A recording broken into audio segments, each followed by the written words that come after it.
Okay, welcome everybody. It is our pleasure to welcome to Hope College Dr. Agnes Callard. She's an associate professor and director of undergraduate studies at the University of Chicago.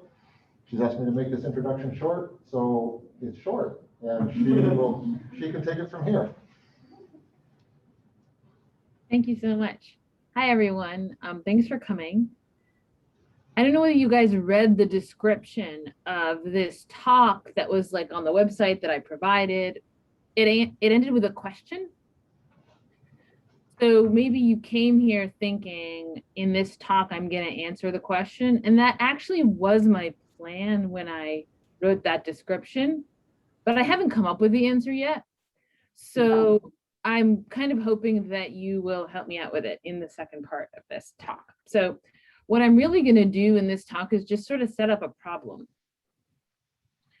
And I know there has to be a solution to this problem, but I don't quite see what the solution is.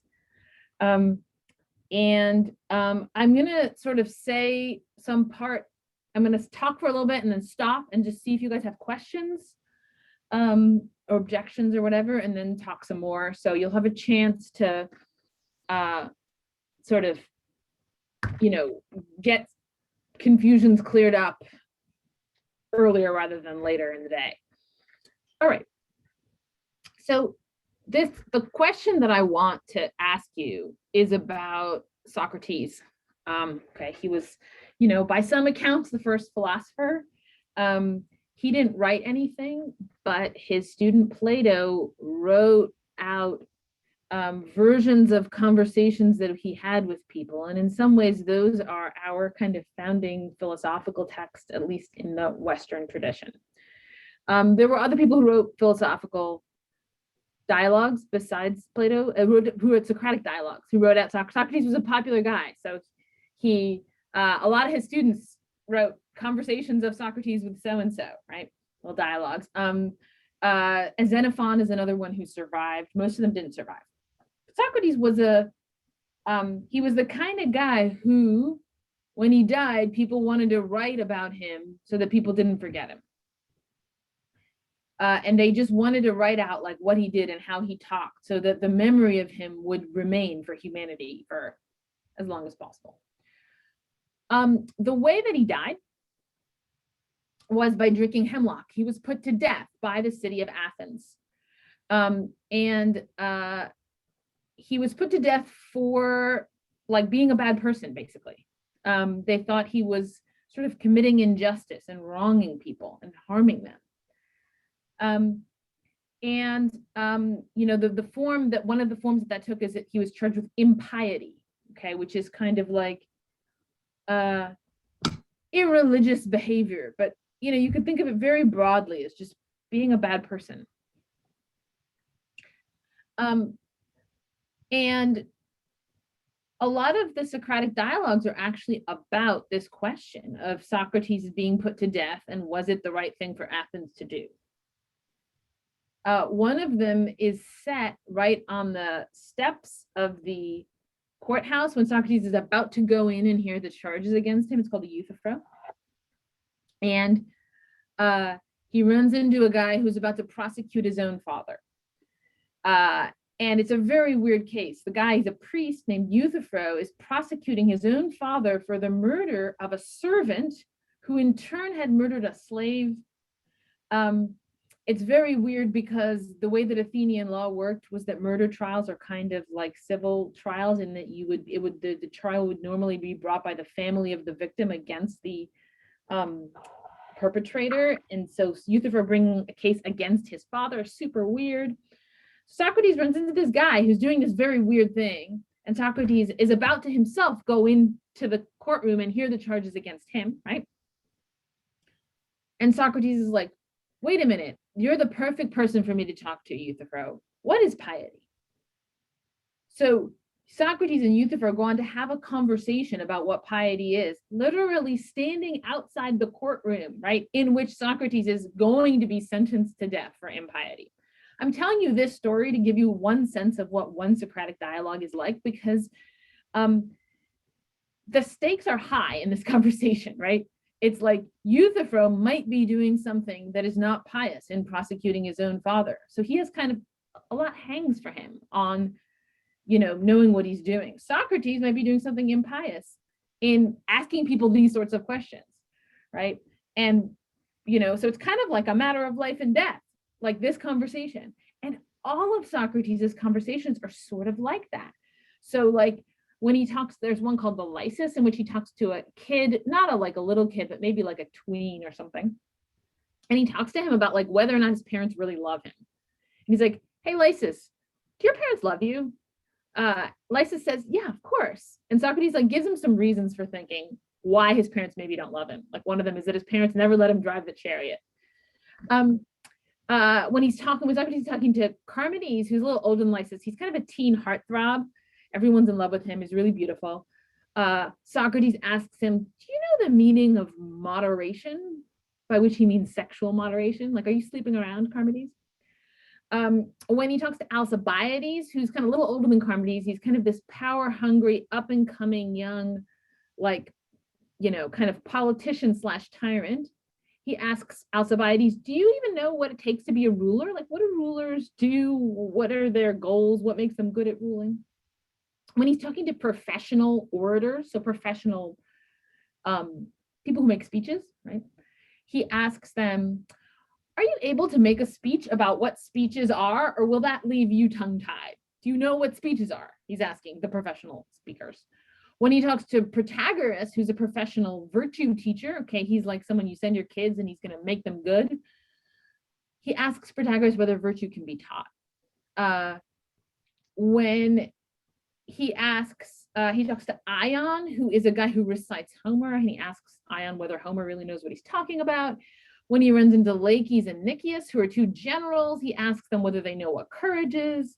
Okay, I can go on and on. There's a lot of dialogues, but they all kind of have this character where, like, the question that Socrates is asking them is kind of like of direct importance to that person at that moment in some special way, right? And like, in a way, the amazing thing is that he doesn't get killed earlier than he does. Like, people put up with this treatment. They put up with being asked the last question in the world that they want to be asked, basically, is the one Socrates asks them. Okay, so what I want to do is, the question that I sort of have for you is asking those people those questions a form of harassment? Is it a form of injustice? Is it a way of wronging someone?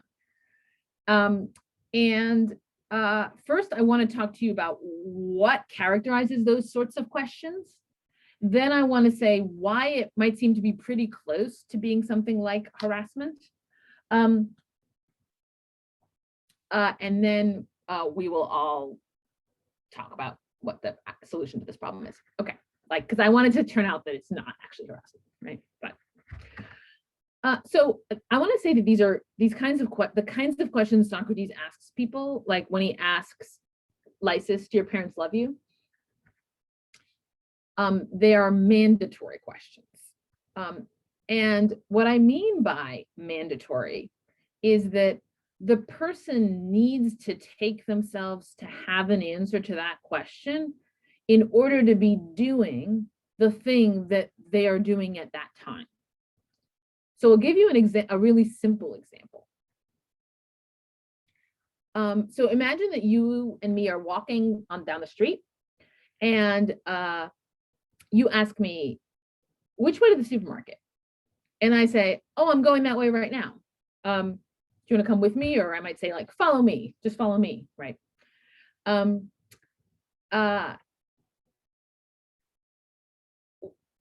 When I answer you in that way, I don't have to like ask myself the question, how does one get to the supermarket, right? I don't have to like ponder the question, how does one get to the supermarket? Like, if you had asked me, how do I get to the post office? If you'd asked me for directions to somewhere that I wasn't going, then I'd have to think about it, right? I'd have to be like, oh, right, so when you go over there, take a left, and then, right, I'd have to like locate myself in the map of my city and tell you where the post office is. But if I was already going to the supermarket, I don't need to do any of that. I can just say, follow me, right? So I answer the question, how do you get to such and such a place, differently when that's the place I'm going to versus when it's not the place I'm going to, right? So what I want to say is that when you ask me how to get somewhere, and that's the place I'm going to, that's a mandatory question. In those cases, I don't need to pause to consider how the relevant action should be performed because I'm already performing it, right?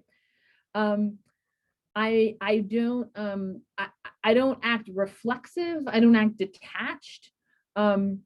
I don't like think about how do you get to the supermarket. And that's not because I'm like arrogant or something, or, you know, always think I know what I'm doing. It's like, of course I think I know what I'm doing. I'm on the way to the supermarket, right? Of course I think I know how to get to the supermarket. I couldn't be going there if I didn't think I know how to get there. So the difference between how I answer you is a function of the fact that the supermarket belief is actually operational in me at the moment that I'm acting. So when you ask me about that one, I'm handing you a special kind of thought, which is like a thought that is like in the process of moving my legs forward at that moment.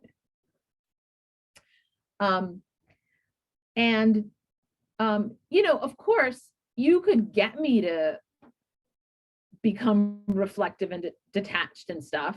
Like if you were to say, oh no, you must be going to this supermarket, that one's closed, we need to go to a different one, right? Then all of a sudden I'll stop, I'll physically stop, right? And be like, oh wait, let me think. Now I have to think. Before I didn't have to think, right? I could say, follow me without thinking. But if you tell me I can't go to that one, then that whole plan, that whole, you know, bit of agency has been put on hold. And now I can have to stop and think and figure out how to get to some other supermarket, right? And notice that when I'm engaged in thinking about figuring out how to get to that other supermarket, I'm not at that time going to that supermarket, right? Like I'm just at that time figuring out how to go to that supermarket. It's only once I know how to get there that I'm going to start moving, right? Okay. So in this little story that I told, the question, how do you get to the supermarket, was mandatory, right? But it wasn't like very mandatory. It could easily become non-mandatory. All that had to happen was for me to like stop walking and, you know, start thinking about how to get to the supermarket. You know, or more specifically, I mean, I could have kept walking, I suppose, aimlessly, mindlessly, or maybe for exercise or something, right? But I had to stop walking to the supermarket, right? In order to ponder the question, how do I get to the supermarket? I have to stop seeing myself as engaged in the act of walking to the supermarket. So we could say that was like not a very strongly mandatory question. That is, the strength of the mandatoriness of the question is a function of the strength of the mandatoriness of the practical project, namely that of going to the supermarket, which is like not that strong. Like I can put it on hold. I can stop going to the supermarket for a minute or two, or even for longer, right? But not all the projects that we're engaged in are as put offable or delayable as going to the supermarket. So take being a mother. Okay, I'm a mother. I have 3 kids, and I'm a mother all the time. I'm a mother right now, even though I'm talking to you guys, and like my kids aren't anywhere to be seen, but I'm still a mother.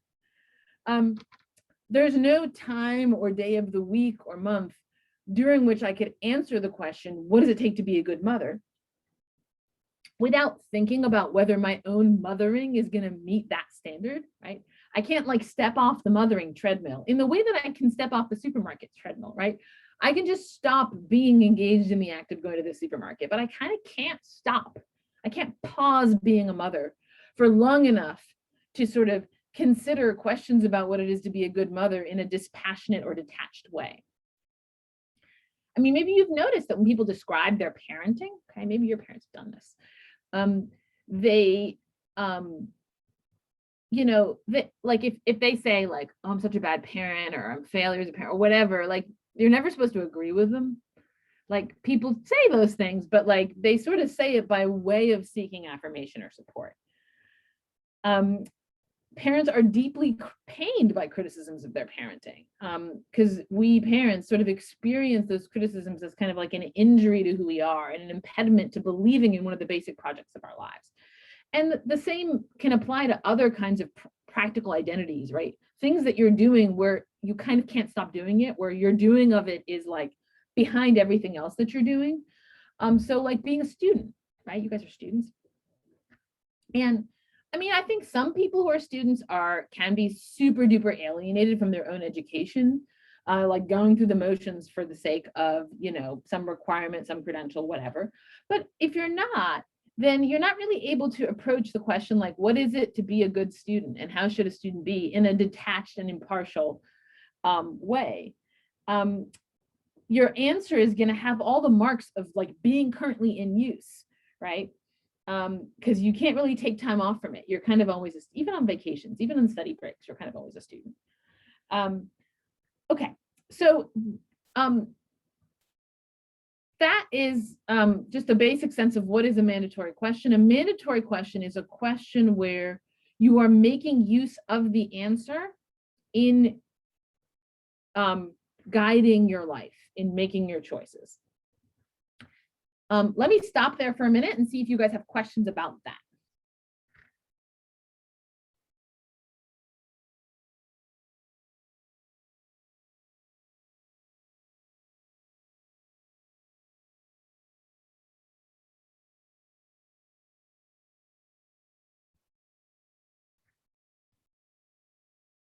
Say it for me. Can you hear? Can you hear me? I can hear. I can't see you, but I can hear you. All right, that's all right.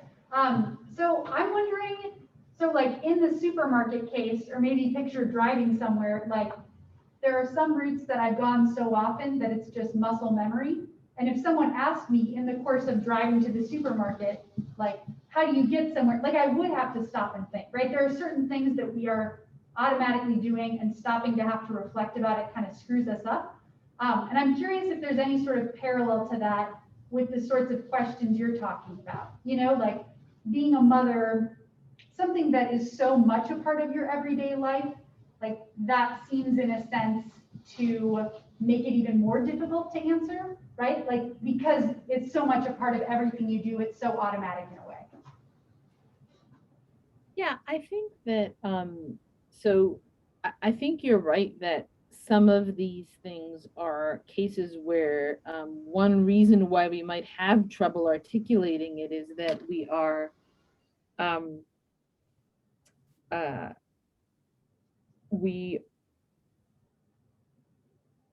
it so often functions as a mandatory question that we don't have the sort of information available to us. We don't easily have it available to us in a detached way. But I think that, like, if you think of the muscle memory, or the supermarket case, right, where you're, I mean, the driving is a little weird because it's hard to frame the conversation if it's like two cars. But if you imagine like, if you imagine that someone's calling you on the phone or something, right? You're in the car and someone calls you and they say, how do I get to, and you're driving to the supermarket, even if you don't have the ability to tell them how to get there, you can say something like, follow me, right? So that's a kind of answer that you can give them, right? And so it's not that you can't give them any answer at all. In fact, it's quite significant, I think, that there is an answer that you have available to you. You're not simply struck dumb or something like that. It's just that the answer bears all the marks of being currently in use. And it's similar about parenting. It's like parents aren't just somehow agnostic as to what they're doing well or something with respect to parenting. Like, they have the goals in some sense ready to mind, and they're like, here's what I'm doing. But when they tell you here's what I'm doing, they're not telling it to you in this kind of detached, uncritical way. They're telling it to you almost by way of saying, look, of course, this is how you do it. They think they know how you do it, and they're handing it over to you in the way that you say, follow me, in this way where you're in effect presupposing that you have the answer.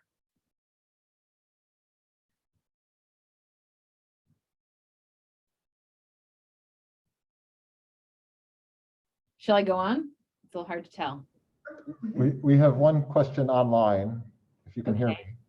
And that is, Tendi is asking, are some mandatory questions more mandatory than others? Like being a mother is more mandatory because you cannot stop?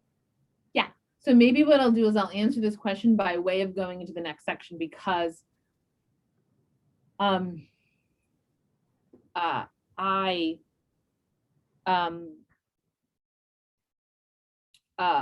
gonna get to that point about degrees of mandatoriness. So I think, yes, some questions are more mandatory than others, and maybe we can very roughly articulate 3 degrees, though I think that I bet there are things in between these 3, but it'll just give us a sense. So one would be like the supermarket case, which is not very mandatory. You can just, as soon as you stop walking to the supermarket, you can ask yourself a question in a detached way.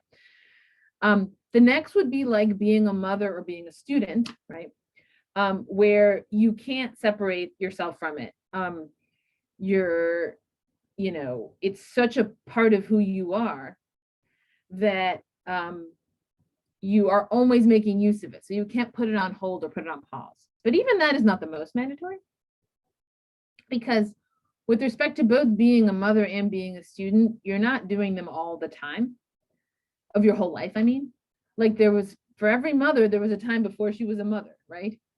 And every student looks forward to some time at which he or she will not be a student. So they don't like take up your whole life, even if they take up all of your life during the time during which they obtain, right? There's yet a further kind of mandatory question that actually takes up your whole life. So it's even worse than mother. It's even stronger than mother. And that is just being a good person, being a just person. So, there's an exchange. Let me see if I can try and share this screen. Can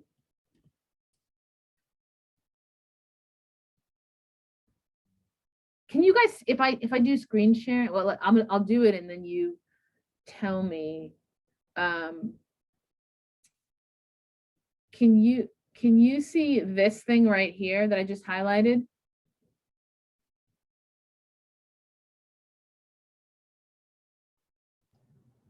Yes, we can see it, but it's small, so. Okay, hold on. What if I try and zoom? I'm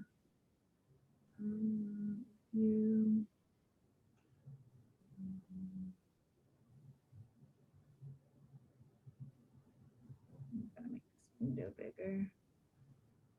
Okay, is this better? Yes. Okay. So this is a conversation between Socrates and Alcibiades. I'll read it out anyways, in case it's too small for you to read. When you were a boy, I often observed you at school and at other places, and sometimes when you were playing knucklebones, which is basically some kind of a game of dice that ancient Greek kids played. We don't really know how it worked. Or some other game, you'd say to one or another of your playmates very loudly and confidently, not at all like somebody who was at a loss about justice and injustice, that he was a lousy cheater and he wasn't playing fairly. Isn't that true? Alcibiades, but what was I to do, Socrates, when someone cheated me like that? Socrates, do you mean what should you have done if you didn't actually know then whether or not you were being cheated? But I did know, by Zeus. I saw clearly that they were cheating me. So it seems that even as a child, you thought you understood justice and injustice. Yes, and I did understand. At what point did you find out? Surely it wasn't when you thought you knew. Of course not. Then when did you think you didn't know? Think about it. You won't find any such time. Okay, so what Socrates is bringing out there is that it seems like no matter how far back you go, if you're a person at that time, if you're a coherent person who can speak, you kind of have a sense of like justice and injustice, and that you need to do the right thing and be a good person.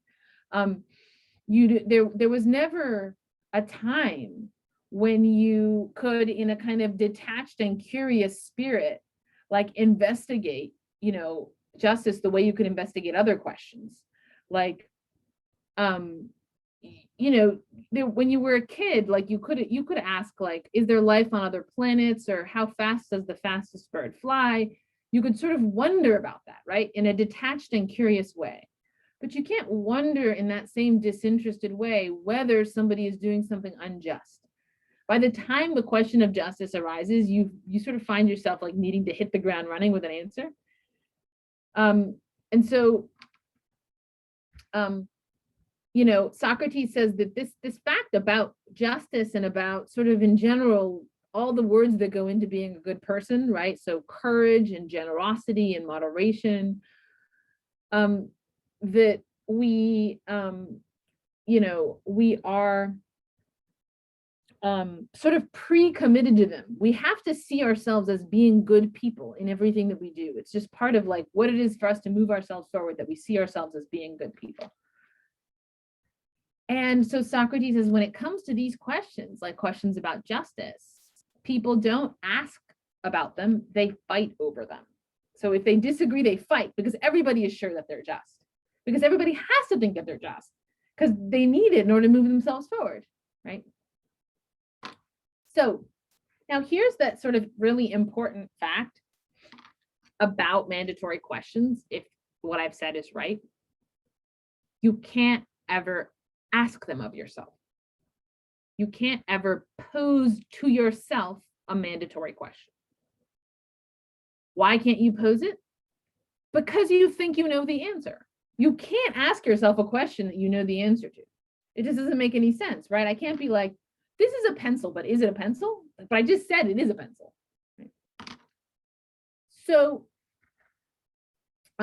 mandatory questions are like, unlike I can ask, like, so here's something Socrates notices. He says, when the question is about size or weight or measurement, we seem to be able to ask it. Like I can ask, how much does this pack of Post-its weigh, right?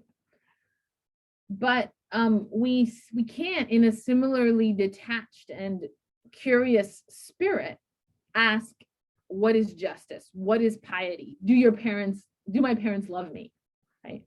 These questions can't be asked. It's actually impossible to ask them, because if they're mandatory for that person already thinks they have an answer. Okay. You know, and what Socrates observed was that the whole idea of measurement is that you endure this time during which you don't know the answer. So measurement requires suspension of judgment. So if I want to know how heavy this is, right, then there has to be a time when I don't know how heavy it is, right? And I'm weighing it. I'm in the process of weighing it. While I'm weighing it, I don't know how much it weighs, right? So anytime anything is a question of measurement, it's a question where you don't have to, you can live for a little bit of time without knowing the answer by suspending judgment.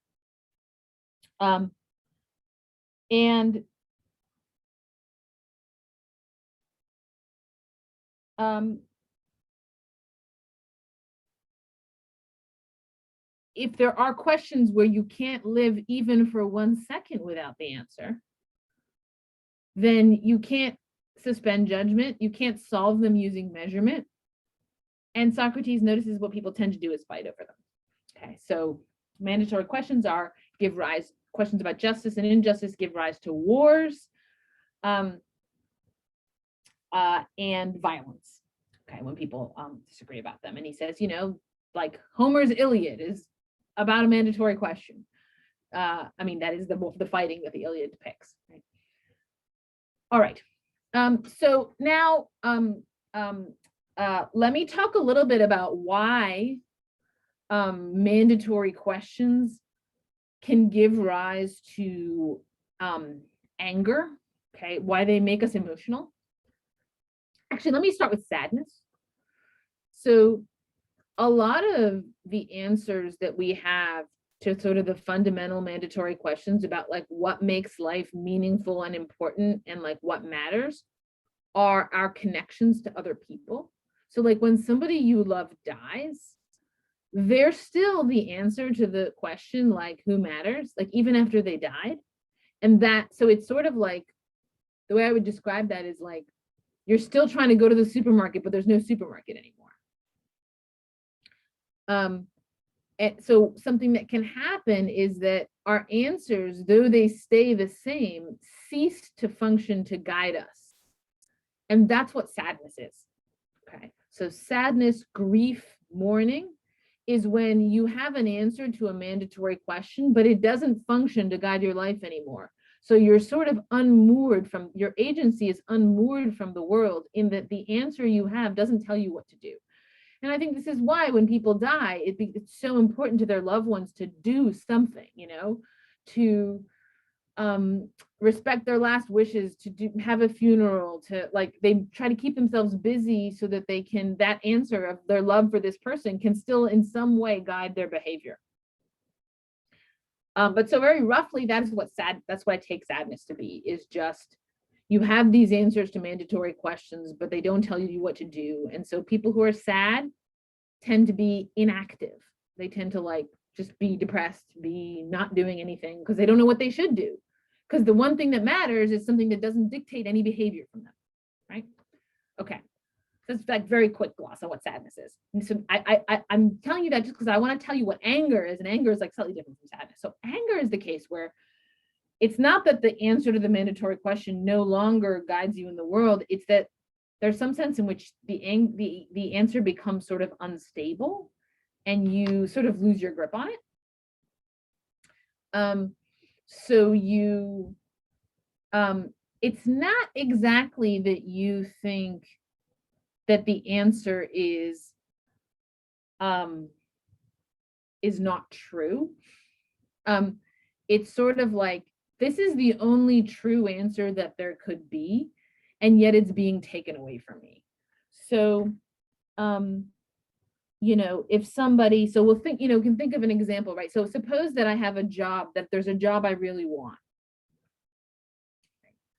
And suppose I don't get the job and I desperately wanted it. And like, you know, maybe my not getting this job means I can never do the career of my choice, right? Well, my first reaction to that is going to be sadness, right? I'll be sad because I have this sense of what the answer to the mandatory question of like what matters in life is. And it's like doing this job, but that doesn't dictate any behavior for me because now I can't do the job, right? So that's the sadness part. But suppose I learn that the reason I didn't get the job is some kind of discrimination or unjust treatment of me or failure to consider me, then I'll be angry, right? And that's really quite different from sadness. What is the anger? Well, if you think about how anger manifests, it, for instance, inclines people to assert the moral principle that they take to have been violated. So like, you shouldn't have done that. That was wrong. I deserve to be treated differently. Okay, those, whatever the angry person is shouting, they're shouting those things because those claims have become destabilized. That's why they're shouting them. They're trying to fix them. They're trying to make them, they're trying to like write them in the air, right? So there are moral claims that they want to sort of like to get a grip on again. But it's like the thing that you did to me in, you know, rejecting me from this job through discriminatory measures has made me like lose my grip on this moral principle about how people should be treated that is fundamental to how I live my life. And so I want to rectify that destabilization of that principle, right? And there are a variety of ways I might do it. I might call out your behavior. I might scream at you. I might try to get revenge. I might, you know, teach you a lesson. We often talk in those terms, teach you a lesson, right? It's like as though if once you have learned the lesson again, then the principle is like reestablished. Right? And like, this is a big part of why we want wrongdoers to be held responsible, right? Because when some wrong thing happens, we lose our grip on the idea that that was wrong. And we need that to be reestablished. And anger is the thing that motivates you to try to fix it. So anger is really different from sadness.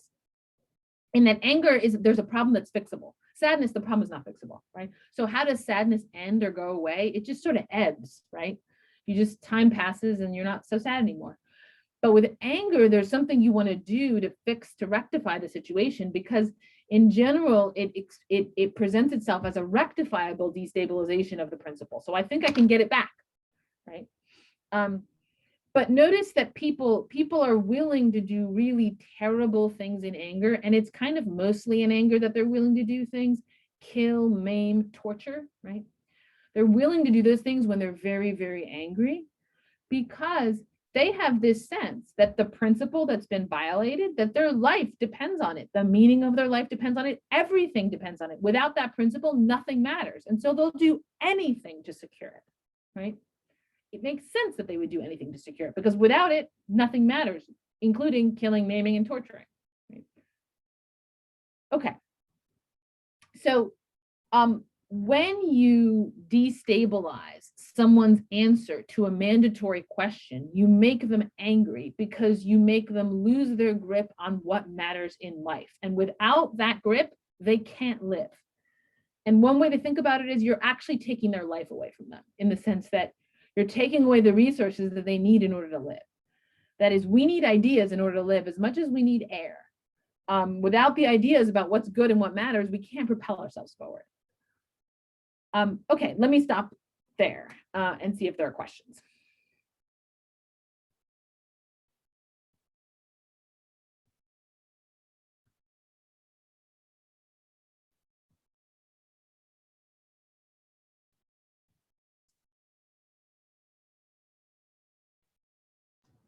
Okay.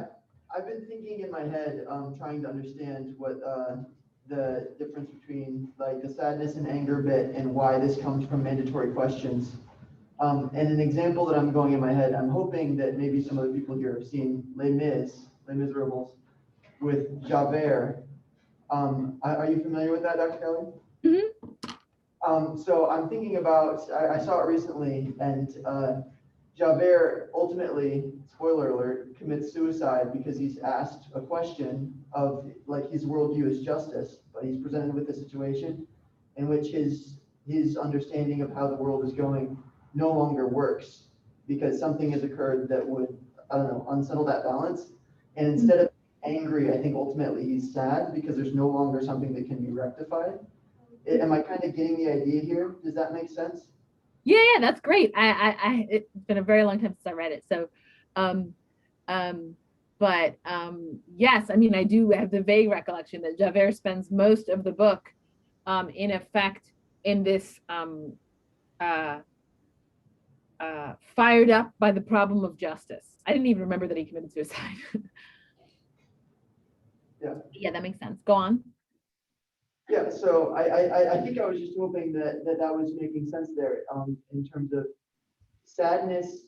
The thing that when you're sad, the mandatory question, like the answer is no longer reachable, but in anger, which is kind of, I think, where we're going to go next, and why we don't want to provoke anger, is because maybe the answer is just not what we want it to be. So that's not quite how I would put it. That's close, but it's not quite how I would put it. So the way I would put it is, you, in the case of sadness, you still have the same answer you've always had. Namely, let's say for Javert, it's something like, justice has to be done or something like that. But you no longer see any way that you can achieve anything in relation to that. So, and I mean, in a way, the perfect example would be like, suppose that I decided that my life, that the answer to what's the meaning of life is being a ballet dancer, okay? And suppose that I was training to be a ballet dancer through my whole childhood. And I devoted everything. This is the one thing that mattered to me. And then I don't get into some ballet school or whatever. I'd be sad, right? It's not that I don't have the answer or that I don't know what the answer is to the question of what is the meaning of life. I do have the answer. The answer is being a ballet dancer. That's the problem. The problem is that my answer doesn't fit my life, right? I still have that answer, but it doesn't guide me or direct me or tell me what to do anymore. So that's sadness, right? So it's not that I don't know, and you said the answer is not reachable. And in a way that's right. If we say it's not achievable, right? It's not, it is not is no longer practicable.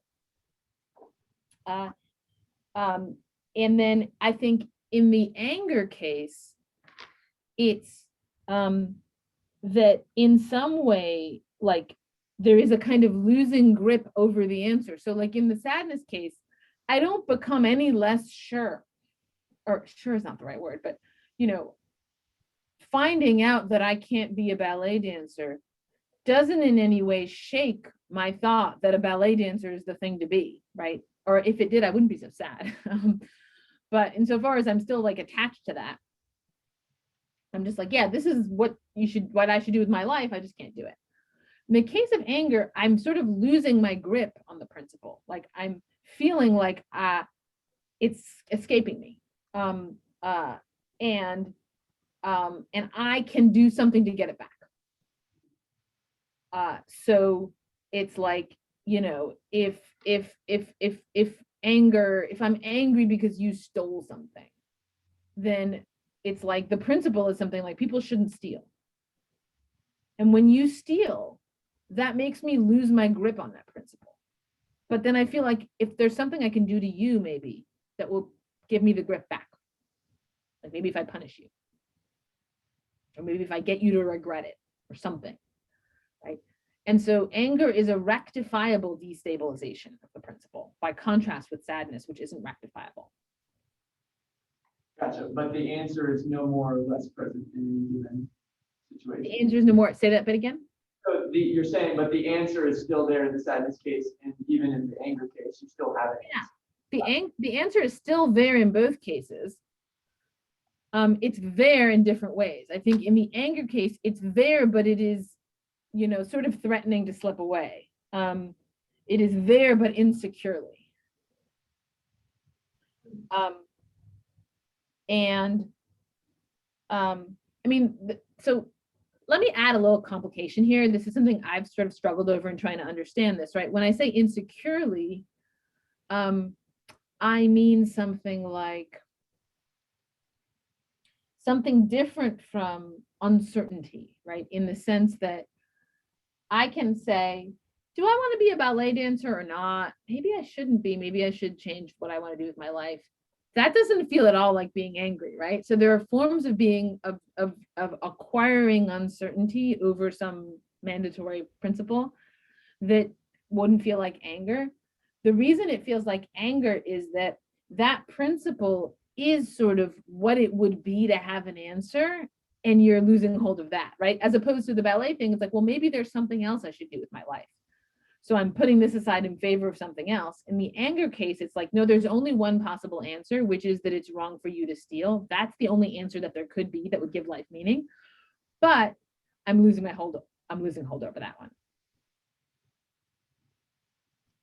one. There are some questions in the chat. Hold on, let me open it.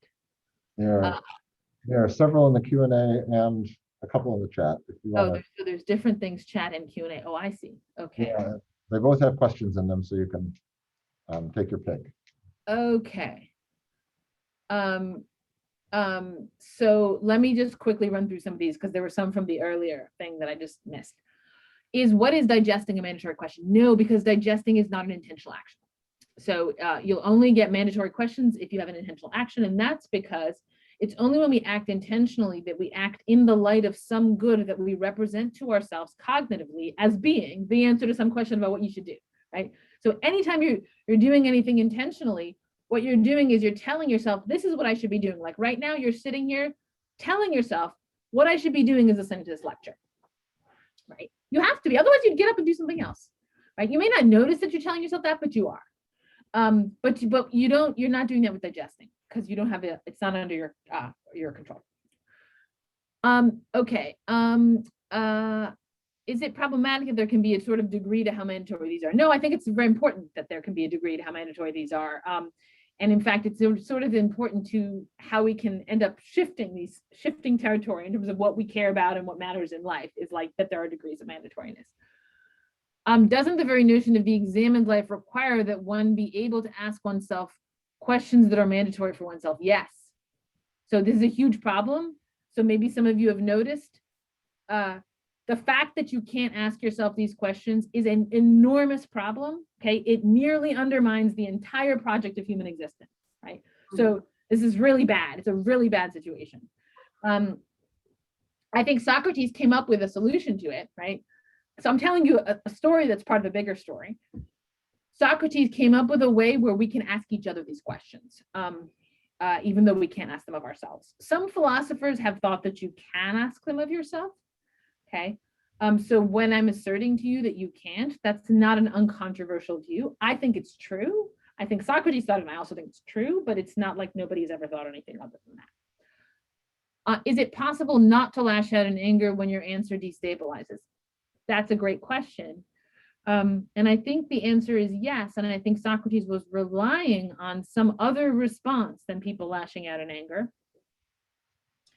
The question would be, what alternative methods are there of restabilizing the answer besides getting angry, right? So anger is one mode of restabilization. Is it the only one? That's a question for us. I'll just leave that as a question. Okay, Cam Zeller asks, does anger need to be rectified through some sort of violence, or can it be nonviolent? I think it can sometimes be nonviolent, but it is a relevant and significant fact that we tend to be prepared to do violence when we're angry. Most of us are prepared to do some kind of violence.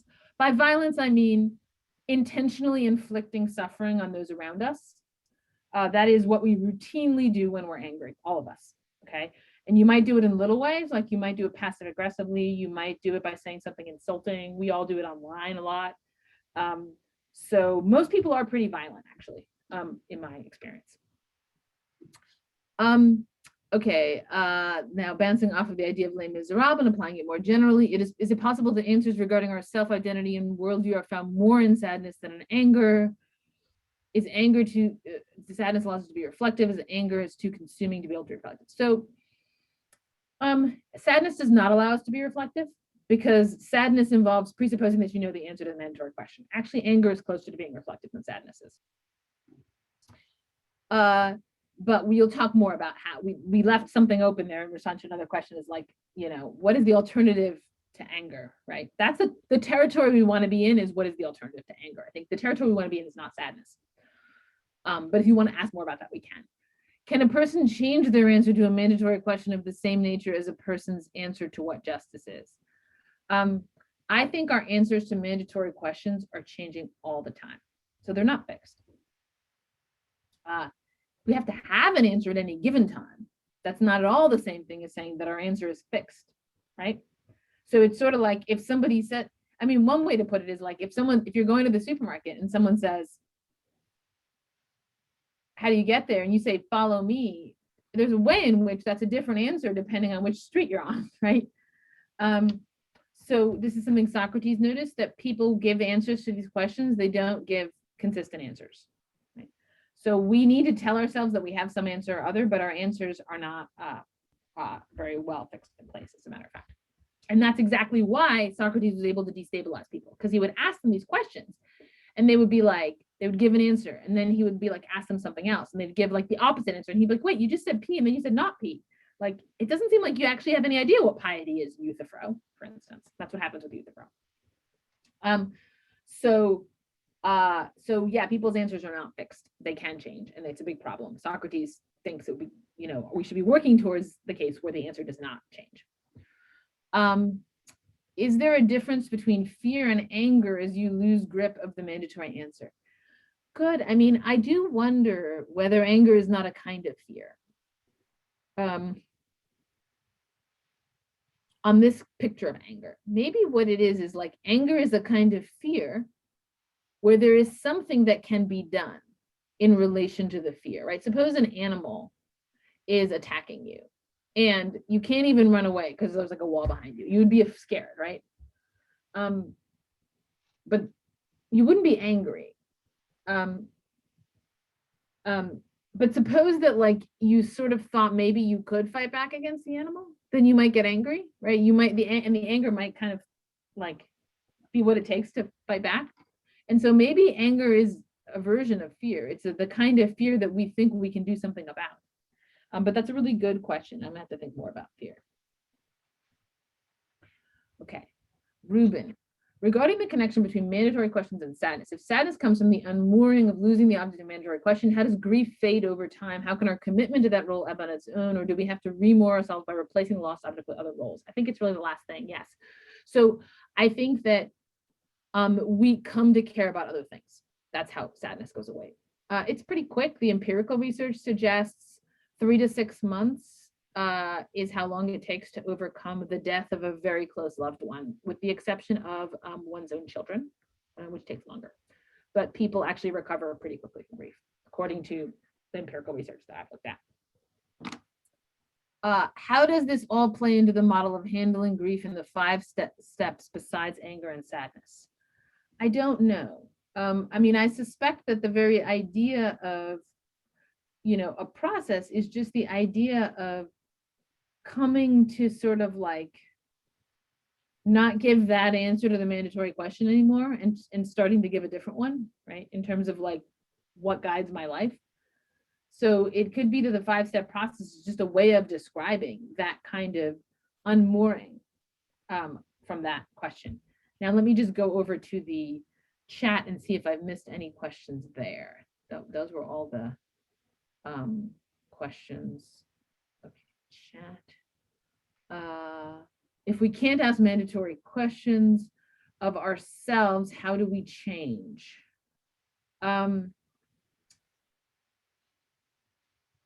So the Socratic answer would be we change all the time, constantly, because our answers constantly change, because we don't really have much sort of like control over them, because we're sort of giving them reflexively without thinking. So the Socratic point of view is what we want is to be stable, and we're not stable. I can say more about that, but we have a tendency to really value change, and Socrates thinks about it the opposite way. Wouldn't fear be the root of all the responses, sorrow and anger? I think it would be the root of anger maybe on this, but I don't think it's the root of sorrow. I mean, it could be the root of before sorrow comes, but once the person has died, it's not fear, I don't think. They're already gone. Okay. Let me now say something about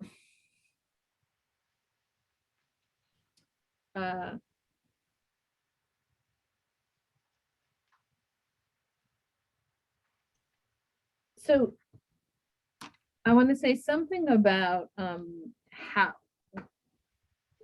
So some of you guys were asking, isn't it a bad situation if we can't ask these questions, the fundamental questions about how we should live our lives, if we can't ask them? It's a very bad situation.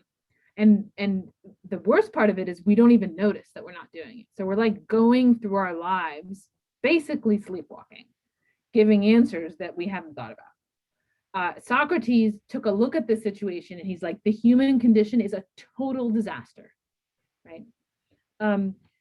And so he went up to people and tried to get them to ask, like, wait a minute, you're so sure that this is like the pious thing to do, let's just try and get to the bottom of what piety is. Okay, but it made people angry and made them kill him eventually. So our question is sort of like, is the thing he was doing to people wrong in destabilizing their answers? But before we get to that, I'll say one last thing, and then you guys are going to give me the answer to my problem. My one last thing I wanted to say is, I wanted to give you some sense of where we get our answers from, okay? If we can't ask ourselves these questions, right? So like me, where do I get my answer of like, what is it to be a good mother? If I was never able to really ask myself, what is it to be a good mother?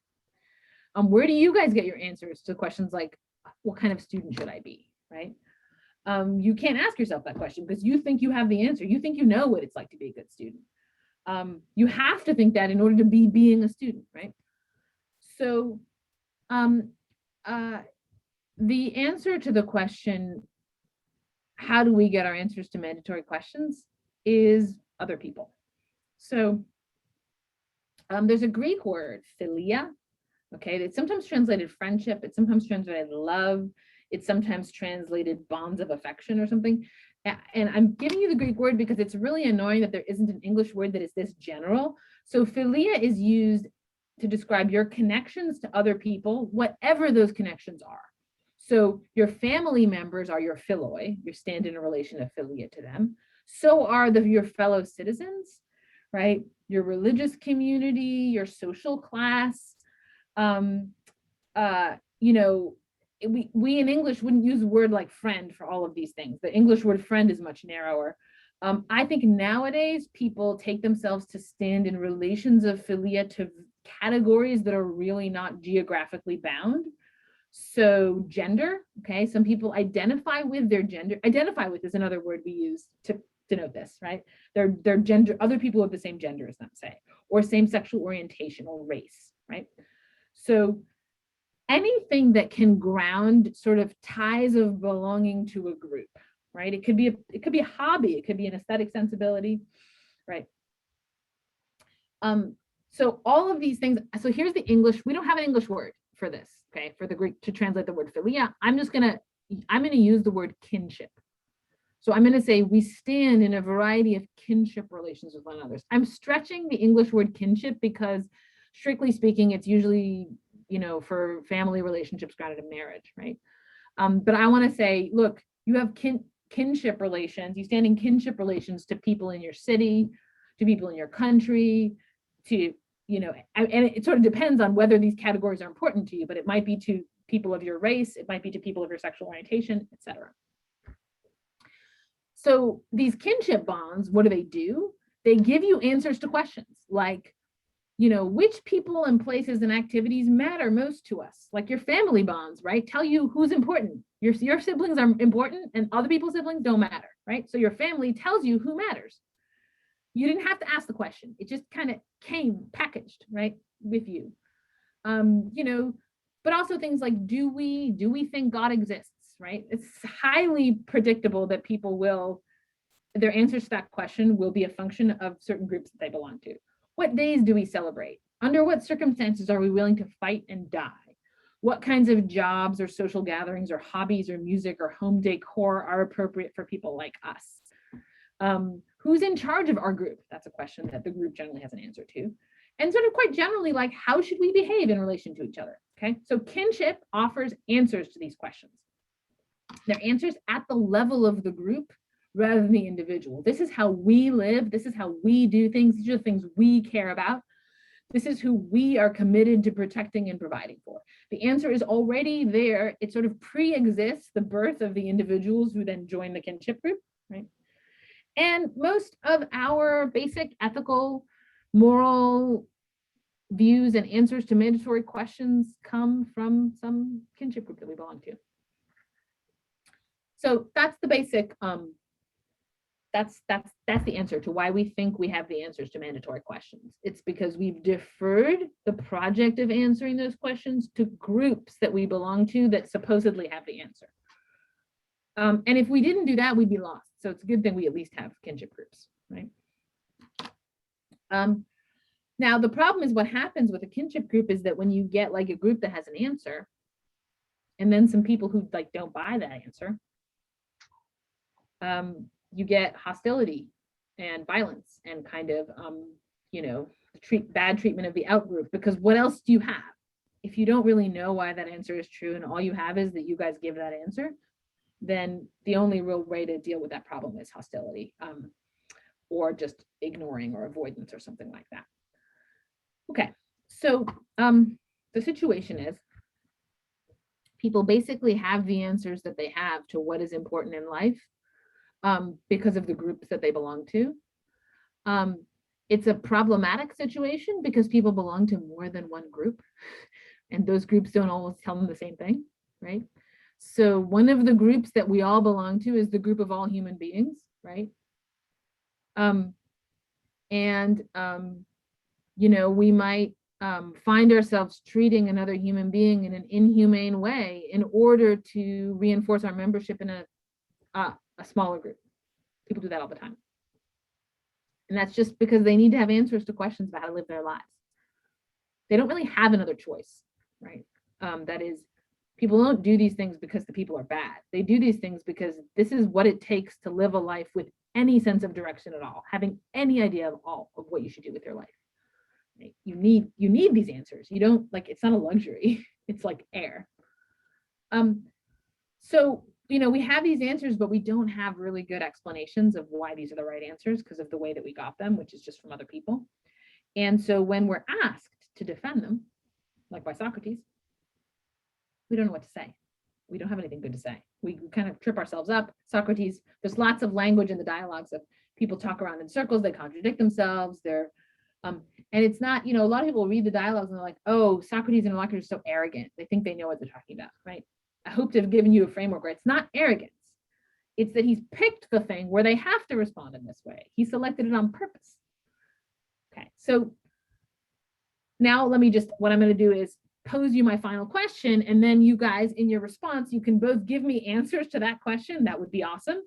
But also just ask me about any of this picture that I've laid before you. So the question is just,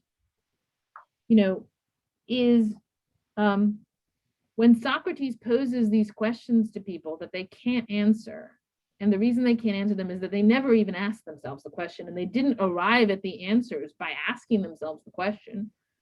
They arrived at them just in virtue of some group membership,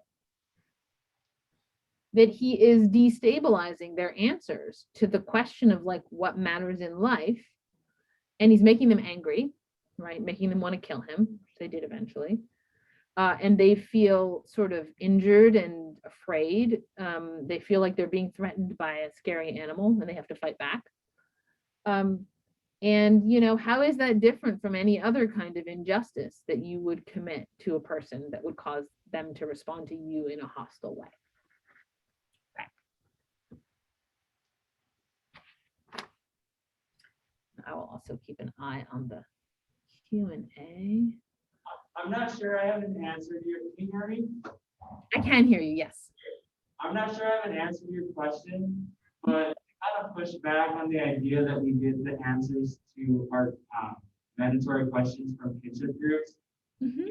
Imagine a scenario where an alien comes to Earth and does not fit any category. I could still conceive that this alien can find purpose simply from observing other groups he's not a part of. You know what I mean? Yeah, so I heard most of what you said, but there's a part where you said that you can still conceive of this alien as doing what? I can still conceive of the alien as having meaning, despite not being a part of a kinship group. What do you imagine the alien would do? How would they act? I can see him observing human behavior and sort of imitating it as an answer for him to live on planet Earth. Good. Yeah. So, but he's still completely separate, right? I mean, In many ways he's separate, but he's then joined the group in one way. well, if he's a citizen of Mars, he's not yet a citizen of Earth, right? But he's imitating and he's sort of going to the supermarket with them and going out to clubs. He's in that little group of going to the club together, Maybe he's not he might not be a human, but he'll be other groups within society as an alien, but it's a simulation. Yeah. He's not a member of the human race, he's a member of the people who live on the planet Earth. Yeah. isn't he a member of that alien, whatever society that he's from? Right. And why is he observing us? Presumably they sent him here to observe us, right? Yeah. That is, we have this image, right? Basically, I think when we imagine aliens, we construct a whole alien culture without realizing it. We imagine them as scientists, right? And they're like, oh, we need to go to Earth and observe the Earthlings to learn how their behaviors go. That's already a whole set of answers to mandatory questions, right? About what is a valuable way for the alien to live his alien life.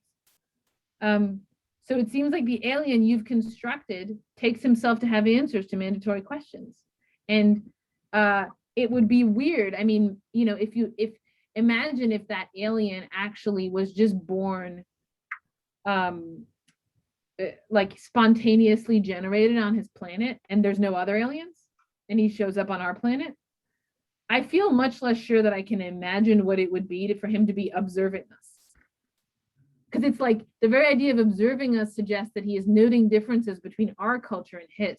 So we're imagining him as an alien anthropologist, right? So we've given him a lot of direction at this point that would presumably come from his group, his original group. And then he might learn to belong to our group too, I would think.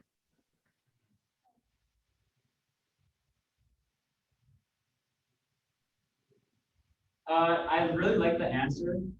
In a different strand, if you were just like on an island,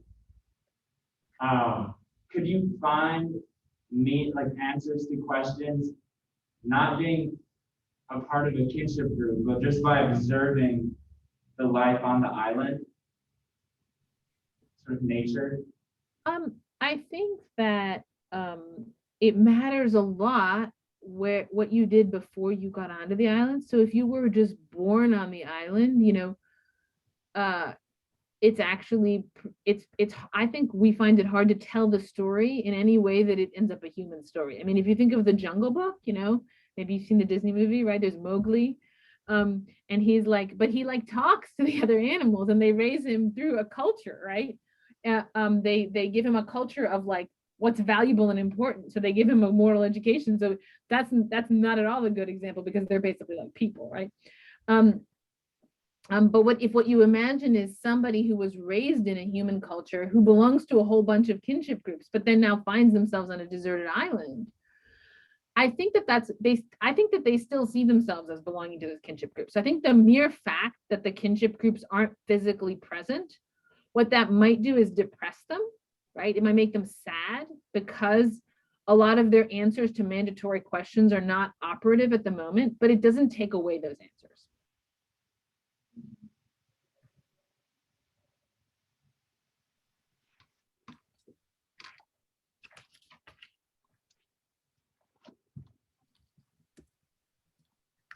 Oh, somebody has a question in the Q&A about identity. I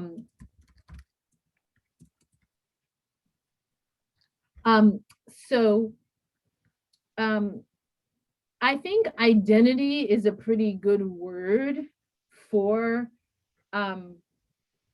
a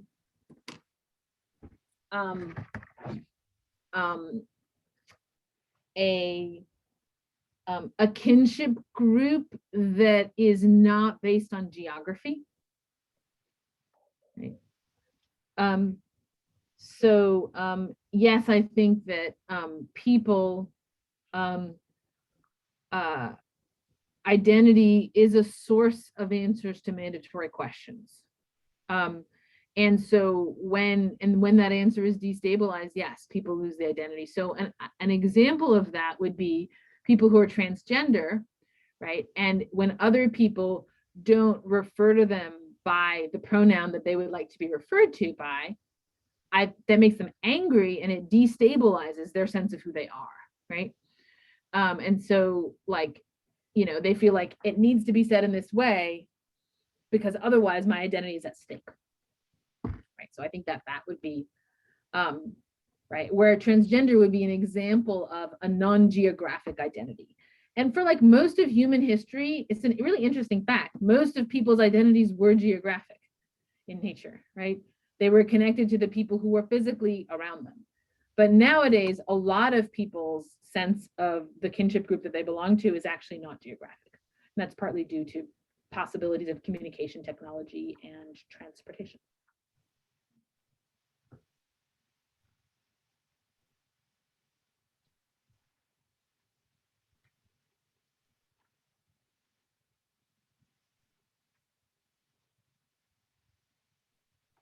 Other questions or solutions?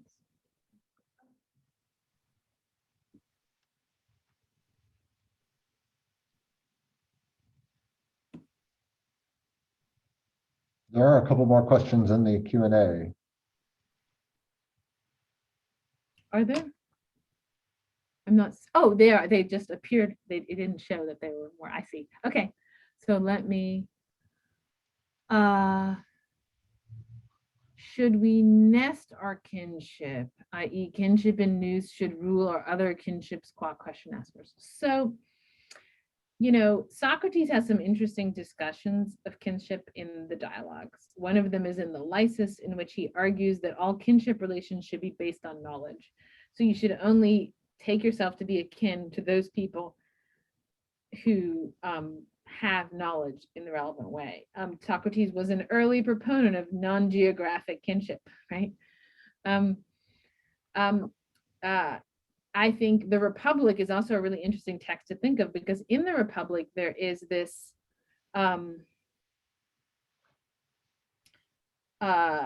construction of an ideal city, and part of this is not the whole city, but part of how it's constructed is that the ruling class of the city don't have any traditional kinship relations. So people don't know who is their father or mother or brothers. The babies are raised communally, right? And I think this is a very conscious choice by Plato to say, in my ideal city, at least the most important people in the city are not going to have these divided loyalties, because they won't have familial kinship relationships to pull them in the opposite direction from the city. So, but that shows you like how much Plato thought it would take for us to not have divided loyalties. You'd actually have to have people not know who their parents were, who their siblings were, who their children are. I think that it's just a fact about kinship relations that the bonds joining larger groups are weaker than the bonds joining the smaller groups that compose them. So the bonds joining family members are stronger than the bonds joining people within a country. And so there's just a sense in which kinship is not additive, because yes, we have these outermost kinship groups like human beings, but it's not that strong of a kinship bond. So that when there's what's demanded of me as a human being, and then there's what's demanded of me as a mother, the mother thing pulls me a lot more strongly.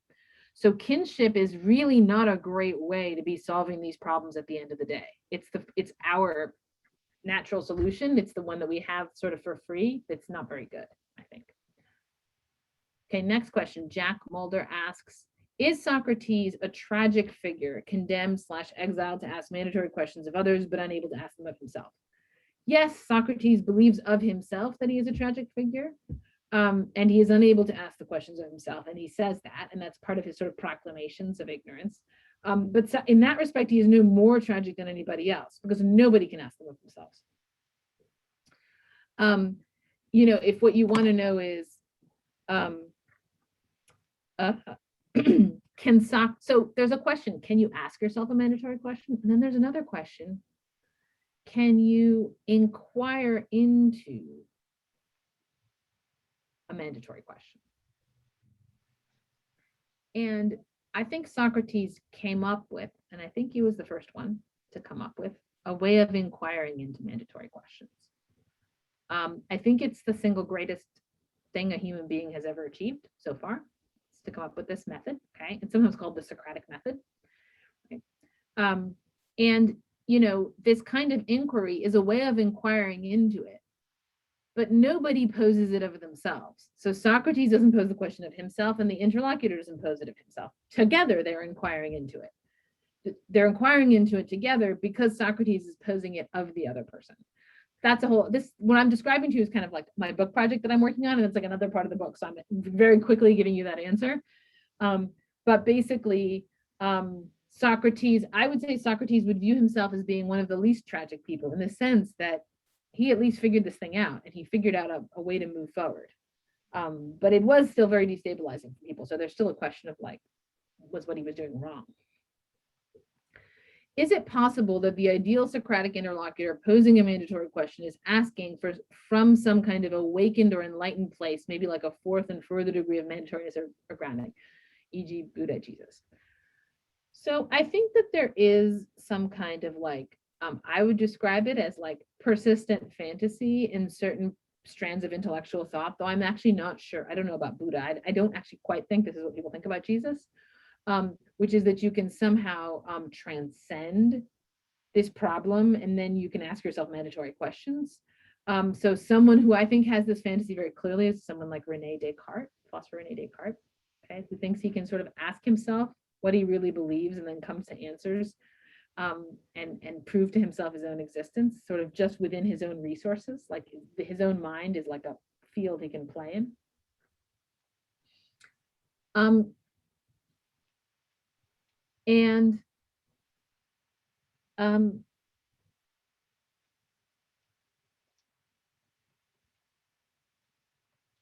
I think that, I think like, I don't want to rule out the possibility that someone could do that. I don't think Descartes manages it. You know, it's sort of a question of whether or not people need help or not.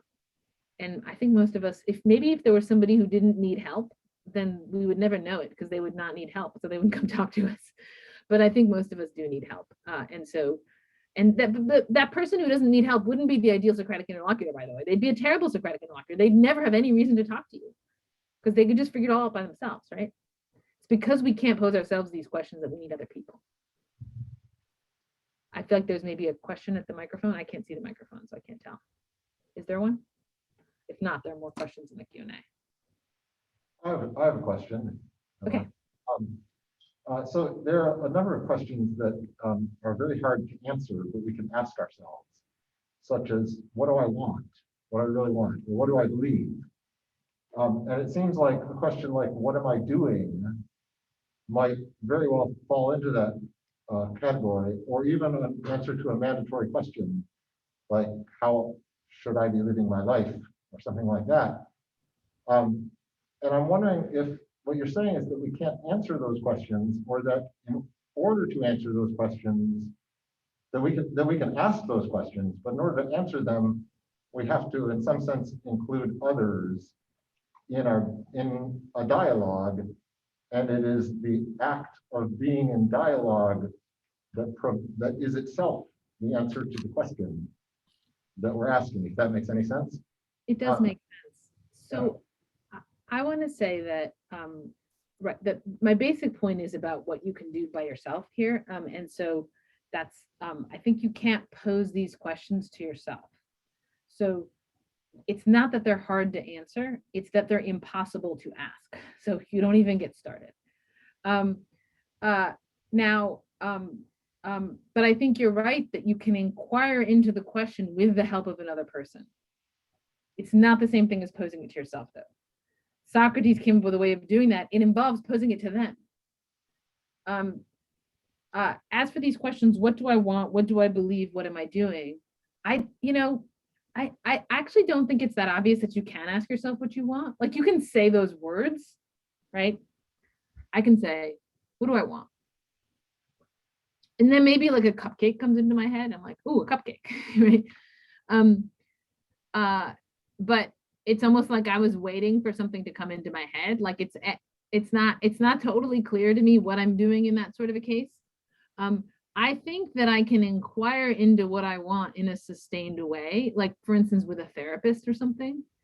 But that's not, I think that there's a thing that we do with ourselves where we tell ourselves that we're posing ourselves certain questions, and I don't think we are. I think we have some sense of what we want already, and that always. And if we don't, then our sense is that we want nothing, and that's depression. So it's like the place.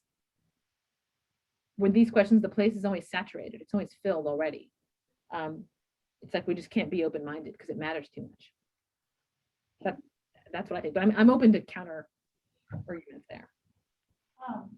So related to what you just said, I guess it seems like you're viewing whether or not we can ask ourselves the question in like a very binary sense. Like, I guess, so I agree that we maybe can't get to ground zero in asking ourselves one of these questions, right? So I can't fully ask myself what I want because I'll always have some underlying sense, but it seems like you can maybe achieve more clarity, right? So you might have some amorphous sense of what you want, and then you ask yourself this question, and through sort of digging around or questioning yourself, you like achieve a clearer vision of what it is you want. Does that fit with what you're saying, or? Yes. So I think that quite often there are practical projects that we're engaged in where we can suspend some part of that project long enough to inquire into it, right? So it's like how do I,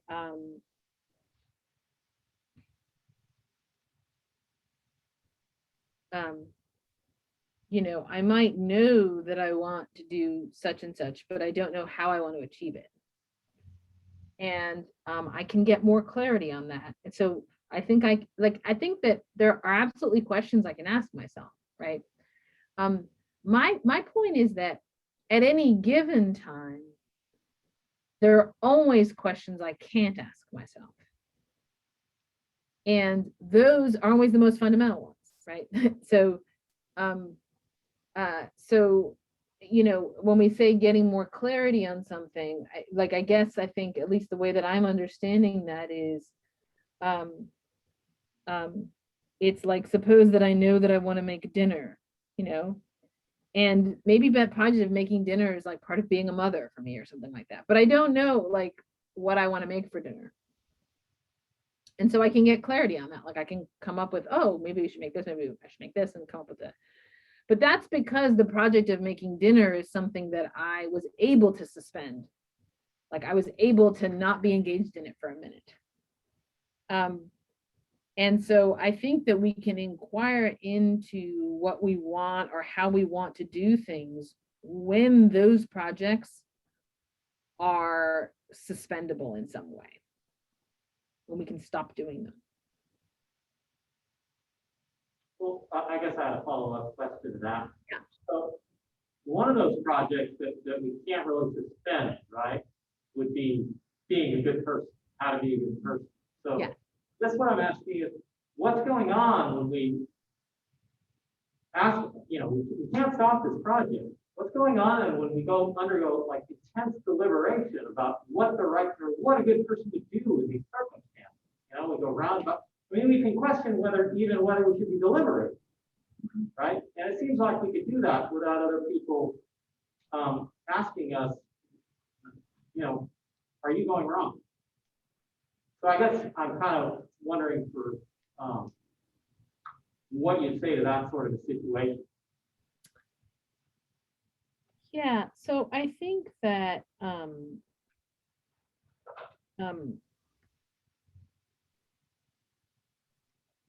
I do think that we can sometimes ask ourselves, what's the right thing to do in a given situation?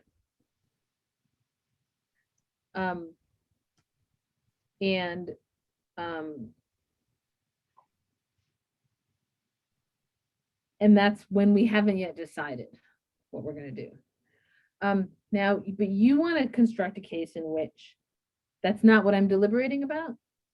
I'm deliberating about whether or not I'm a good person, or can you say a little bit more there? Well, I guess I could be deliberating about that, but I'm just going forward and I, you know, decide I'm going to do something, and then I second guess myself and I say, well, is that really right? Am I overreacting here or underreacting? And I have to go around and about, and I want to do the right thing. I want to be a good person, but I'm just not sure how to do it. I might not, again, even be sure whether standing here deliberating is the right thing to do, because maybe it's a timely action. Yeah, good. I think that we can always be sort of stopped and be arrested with respect to some action, like to not do it and to think about whether or not we should do it. But insofar as we're doing something, we have to think that the thing that we're doing is right. And that includes deliberating, right? So you can't get out of this. Like, insofar as you're deliberating about what to do about this thing, you're committed to the idea that deliberating about what to do about this thing is how you should be spending your time. I'm not even saying, I don't think you need to be right about that. I don't even think you need to think you have any reason to think that you're right. It's just that unless we describe your deliberating as a kind of pathology, right, where it's like you have a disorder or something where you obsessively overthink things, and it's some kind of mental illness or something like that. In that case, it then becomes like the digestion case, where in effect, the deliberating isn't something that you're intentionally in charge of. And so we don't need to see it as being sort of endorsed by you. But if you are doing it, then you have to see it as being endorsed by you. And so in general, we deliberate over what to do when we are not doing those things, and we are in an arrested or stopped position, thinking about whether or not to do those things. And that's perfectly possible. Those questions are never mandatory. We have unfortunately come up against a time constraint here, because we have to, I think, exit the room after. Okay. I just want to thank you for a wonderful conversation, and thank everybody who's here, and we can all thank Dr. Callard. Thank you guys so much. Thank you for coming. It was wonderful to have you here at Hope. Thank you so much. Thanks. Bye. Bye.